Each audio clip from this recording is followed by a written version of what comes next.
There is indeed a lot of literature, but a lot of it is dated. And what we're contributing, I think, is the notion that social exclusion is power-based, that it's about hierarchies, it's about asymmetries, it's about those people who are excluded, those communities who are excluded, how do they actually claim their rights? And I think that's what's different in this book. So conceptually it's different. I think it offers very interesting material from almost like immersion studies, ethnographic studies from 2 big cities in China, from 2 villages in northern India, from Kampala in Uganda, from Mumbai and Delhi, slums, from slums in La Paz and Kingston.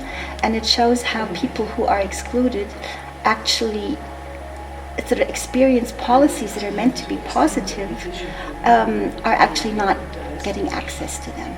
And so it's very saddening in some ways, or it's very disillusioning in some ways, but it's also, I think, a very valuable contribution for policymakers to then think about what do we need to tweak in our policies to actually make them work on the ground. We believe, we as a community of researchers in social sciences and as well as people who are very close to decision making in governments as well, we think that bringing evidence-based knowledge to the table would help decision makers on the first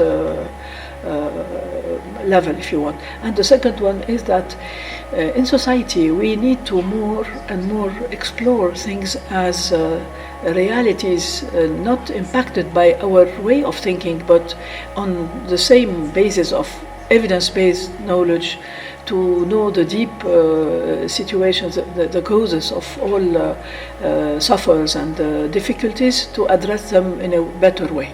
Research has a big role in changing society.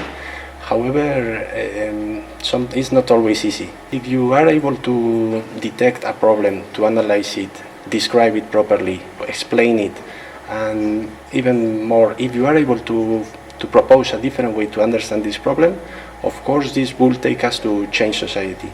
However, research, as any other practice, happens in a web of power relations, happens in a political context.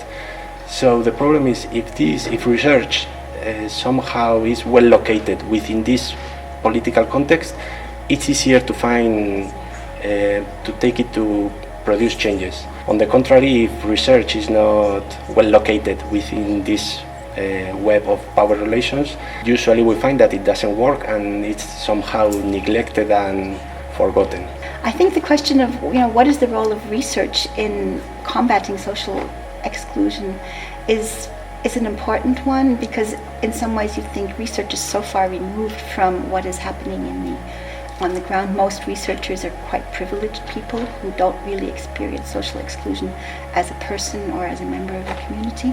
But what I think this research, especially even these particular case studies, what it contributes is showing what is actually happening, and then hopefully will be read by policymakers and by civil society and by community leaders to say, okay, what exactly are the entry points for making a transformation?